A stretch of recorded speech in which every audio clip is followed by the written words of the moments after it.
Let's do it. Ride it, my pony.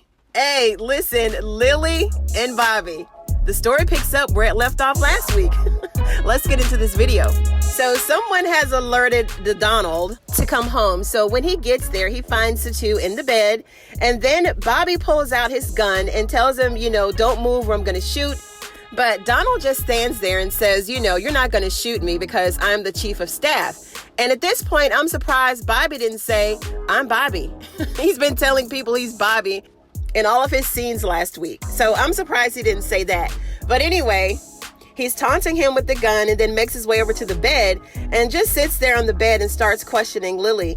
And then he's asking Lily, well, how long have you been seeing him? And then Lily counters with, well, how long have you been seeing Kyle? And he tells her 8 years, it's your turn. So then, they kind of go back and forth and she tells him that you need to call me before coming home. She asks him, well, how do you know that we were here? So in the meantime, Bobby is still holding the gun to Donald. And he tells him, put the gun down because I'm not a threat to you yet. So we know what this means. That means that after all this is settled, he's going to come after Bobby for sure. There's no doubt about that. Then he leaves out for them to get dressed or whatever. And then Bobby is basically upset because Lily refuses to go with him. Of course, he's going back to the cabin into hiding. And she's like, I'm not going anywhere. I mean, she's kind of used to, that the life that she's living. And she doesn't want to go back to the cabin with Bobby, and Bobby's upset about that. So she says, I'm going to wait until all of this comes tumbling down so that I can get all these things, the house, the cars, and, just to maintain her lifestyle. But then Bobby leaves and he's very upset. So that's the end of that scene. Then we move on to Sam and the First Lady. Then Sam is apologizing. Of course, he immediately feels regret. And then he starts to call her ma'am. And she said, don't start with that ma'am-ish. Sam is afraid that she's going to taunt Priscilla every chance that she gets. But she reassures him, no, I'm not going to do that. She kind of promises that she won't go there with him. Then they move on to the conversation of her being pregnant. And then he tells her to take the morning after pill. And she goes, well, have you done this before? And he reassures her, no, I haven't done this before, because he actually loves his wife. And then he tells her that he wants to be off of the assignment that he has with her. And she, basically, of course, doesn't want him to do that, but she just tells him to get out. Then when Sam opens the door, there stands Richard with the teacups. And Victoria says, well, we never ordered tea. Nobody ordered tea here. And then Richard said, well, your son did. And in pops Jason from the back room. They should be used to him doing this by now, especially all the times that he caught his dad with all the other women. So they should be checking these rooms. And furthermore, I thought he was supposed to be off site somewhere getting help or down the hall in another room, another part of the house or something, because he's everywhere all the time watching. So Richard sets the tea down and then Jason says it smells like sex in here. And then he threatened to tell his dad about what he witnessed. And of course, Victoria doesn't care one way or the other. And then she orders him to go back to his room.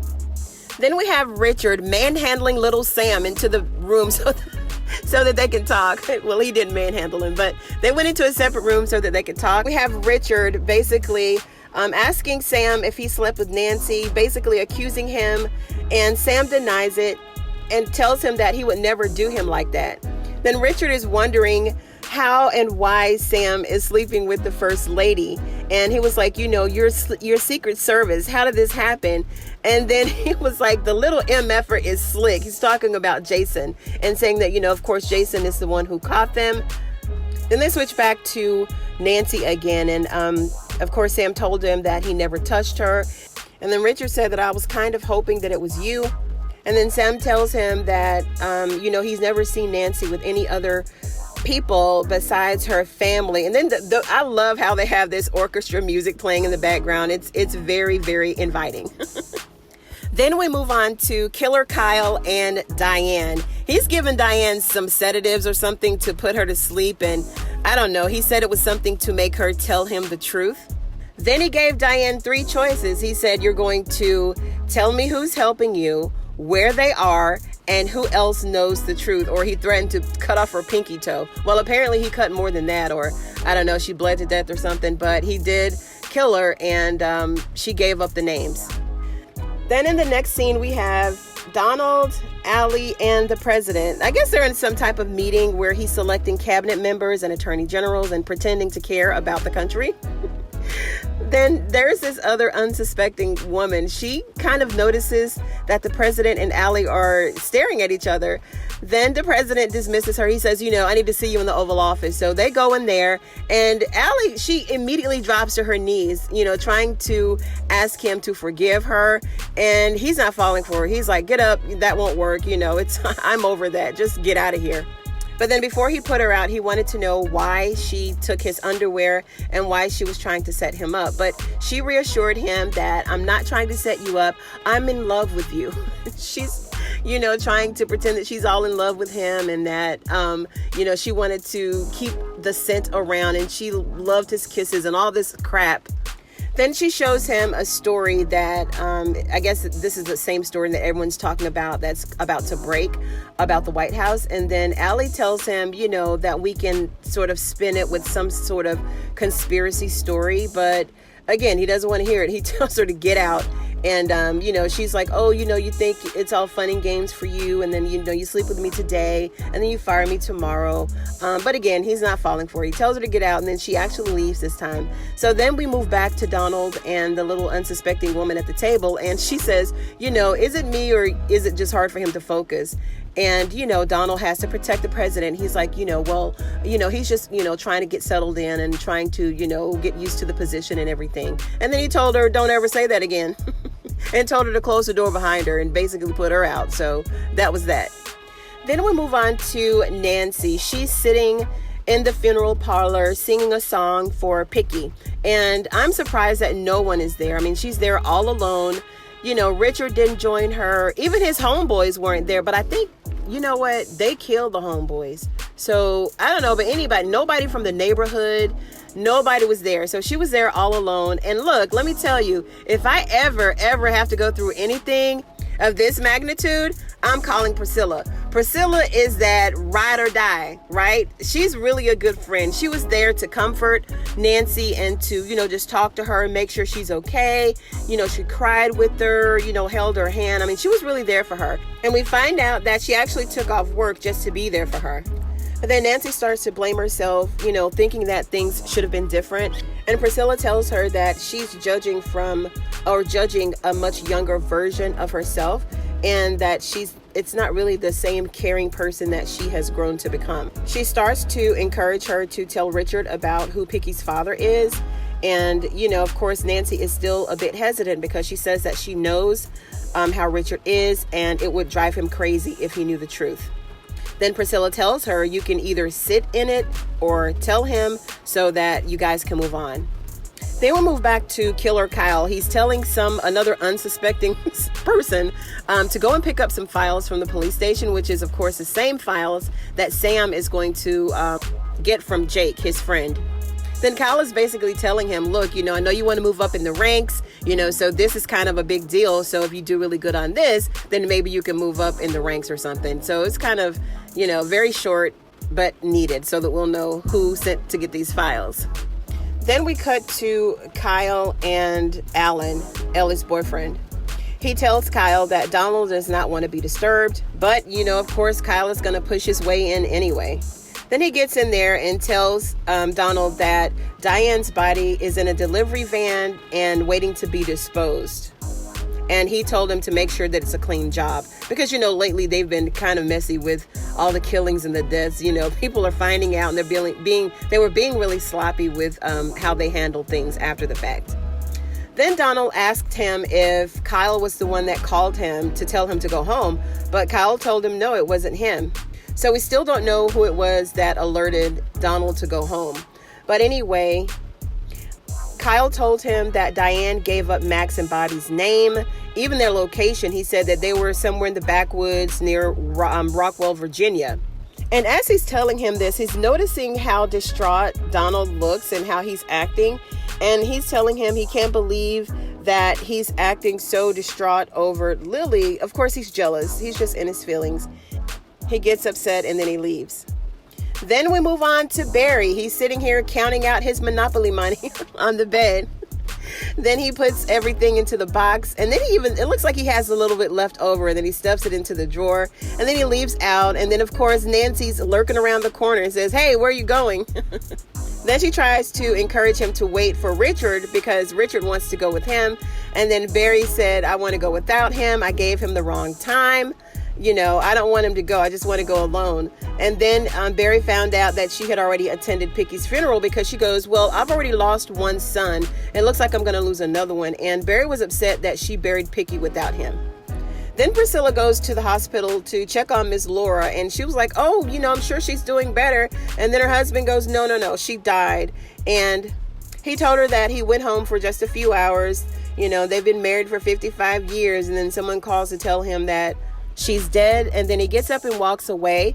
Then Priscilla questioned the nurse and, asking her questions about who had came to visit Miss Laura, but she said that she can't recall seeing anyone. And then she asked her, well, does everyone have to pass by here to get to the room? And she said yes. And then Priscilla noticed that there was a camera right above the room. So I guess this is going to give us a little bit of insight, and hopefully they caught Kyle going in, unless he flew through the window or something. That they have these superpowers. So anyway, we have Alonzo going into Jake's office to pick up the tapes. And then Jake tells them, look, they've already been picked up by Agent Smith. Then Alonzo was a little confused. He's like, really? Okay, well, all right. So he left. But then Jake calls Sam to let him know what's going on. He was like, look, man, someone just came by here to pick up the tapes. And of course, Jake knows that Sam is the one who's supposed to pick up the tapes. So I guess at this point, Sam knows that, that his personal line is being tapped. I mean, how else is Kyle going to know that he was going to pick up these 911 tapes? And I really, really like and respect the friendship that Jake has with Sam, because, he's staying on game with him, and he's basically telling him, look, man, this is what's happening. And, it's really good to have an ally outside of the White House, because there's just so much going on there. Everybody's killing everybody. And is anyone going to even be around for the second half of season 2? Then we cut back to Donald and Alan, and Donald is noticing that something is wrong with Alan, and he thinks that it's because he walked in on he and Kyle. But Donald reassures him, no, it's not that, I'm just going through some personal things. And then he encourages him, you need to go home and get some rest. And then he leaves out, and in walks Jason. Jason comes in, and he plops himself right on top of his desk and starts telling him about, I've been thinking about our plan, and, this is what we're going to do. And Alan was like, look, bro, head back upstairs. You need to get back upstairs. What are you doing? I will never, ever do what you're planning to do. And then Jason, of course, is saying, well, why don't you want to do it? He's banging your girlfriend. And then Jason starts to throw the papers around his desk. And then Alan, he couldn't take it anymore. He's like, look, kid, you got to get out of here. So he kind of physically had to put him out of his office. Then, of course, Jason's not giving up, and then he yells through the door, well, he's with her right now, and he's in deep. Still trying to taunt him to go and kill his dad. He's a trip. So he sees that he couldn't get a rise out of Alan, so then he moves on to Priscilla, and he calls her, and Priscilla doesn't really know who he is at first because she's not at work, so she's not really expecting a call from Jason, right? And then Jason tells her that he's calling her to help her with the truth. Then he tells her that Sam slept with his mom. And, Priscilla kind of composes herself, and then she starts to ask about Jean. Then Jason tells her that he doesn't know what happened to her. And then he switched back to, Sam and his mom. And then he told her, look, I can't send you the video because, of course, the White House is tapped and wired and, it probably won't go through. But he did pick up the audio for her. So then he starts to play the audio. And of course, it's the First Lady and Sam on there, making sexual noises. Then Priscilla hangs up the phone and she yells out this scream. And of course, Jason is getting a kick out of this. I mean, he really, really enjoys pushing people's buttons. So then we move on to Richard coming home, and he's looking for Barry. Then Nancy tells him that he's not there. Barry's not going to answer because he's already gone to pay up the money to get Callie back. Then as he's trying to leave out of the door, Nancy tells him, sit down because I'm ready to tell you who Pickey's father is.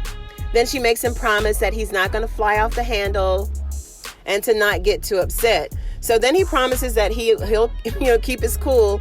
And then, she goes on to tell him that this is a man that you love, a man that you look up to. And she, goes on to tell him how lonely she was, and that she said the man would come over every weekend to mow the lawn and, pray with her, take her to church, all the things. He would leave flowers and everything. Then she tells him, it only happened one time. And we're all sitting there like, oh my God, girl, will you just spit it out? And I think Richard he's on the edge of his seat asking, well, who is it? And then she tells him that it was his father. Then there's this awkward moment of silence, and then he moves in towards her and he asks her, did he rape you? I mean, he immediately feels really sorry for her. He's very compassionate. And she said, no, he didn't rape her. And he said, well, so you did this on purpose? And she goes, oh, I was just 23 years old. And, Richard doesn't want to hear that. He's done at this point. Then Richard started to ball up his fist, and it looks like he was about to hit her. But of course, Richard's not going to do that. So he just got up and then he left. Then we move on to the final scene of Barry and Ruth. And we see Ruth standing here by the van. And Barry's getting out of the car with the bag of money, or the box of money. And then he wants to know where Callie is. And, she goes, well, did you bring the money? And he said, yeah, I have the money. And she said, Callie was in the van. Then he started to ask her, where did you get all this money from? And of course, when they join the Rakadouchis, you have to give it all up to them. The money, the cash, the cars, clothes, houses, homes, property, everything. So Barry jumps bad and tries to open the van without giving her the money and got beat up. The Rakadouchis jumped out and whooped his you-know-what. I mean, he was just laying there getting beaten. And it's like, okay, Barry, why did you even go there alone? Like, why do you continue to fool with the Rakadouchis? They don't play that at all. So they get Barry, they put him in the van, and they kidnapped him. I mean, he's going to be on the compound, walking around drugged out crazy, just like Lynn. They got another cult member for free. I mean, it was just really not smart for him to go alone. But he did it anyway. His mom tried to warn him, but he didn't listen. So I guess the Rakadouchis has to teach him a lesson. So that's it, you guys. That wraps up the mid-season finale. And they're going to be returning on July the 20th. So we have a little bit of a break here. If you like the video, hit the thumbs up button. If you dislike the video, go ahead and dislike it, but tell me why you don't like it. Let's be fair. If you made it this far, tell me why you don't like it so that I can fix it, okay? Thank you so much, you guys, for tuning in. Once again, you could have been doing so many other things, but I do appreciate you taking the time to listen to the video, like the video, subscribe to the channel, and share the video. Thank you so much. Shout out to Jamaica. Thank you so much for tuning in Jamaica, and I'll see you on the next one.